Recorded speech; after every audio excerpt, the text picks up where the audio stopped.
स्त्री को हत्या कला स्वामी एभली अभावन घटना घटी जयपुर सदर थाना बामुनी गाँव में घरोई विवाद को नहीं स्त्री डमुनी परजा को हत्या कला स्वामी रमेश बाग स्त्री को मारी स्वामी मशाणी रे नहीं पोति देथिला। डमुनी घर लोके खोजाखोजी करबा परे डमुनी को न पाइबारु जयपुर सदर थाना रे एतला देथिले। परे पुलिस घटनार छानभिन करबा परे स्वामी रमेश बाग को गिरफ्त करिछि। घटनार सत्यासत्य जानिबा परे निकटस्थ श्मशानरू मृतदेह उद्धार करी व्यवच्छेद पई पठा जायछि।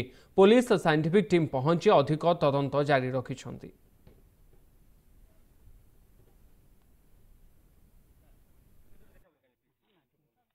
काकू मोर झील को एंटी मार देले रात रे मुई काम जाइतिली मुई इंसा नतिली मुई मिस्त्री काम आम गलुनी सब बेले तले मोर झील के मारले बोले सकाले आइले मोर पाखरे 7 बेले आइले दुई तोर झील मरि गला बोले मोर पाखरे आइले बोले बापा मुई जाई पारबे मको बेसी सीरियस होती बोले मुई गली बापा को सकाले आस करी पुलिस थाना रे बापा को नहीं गले।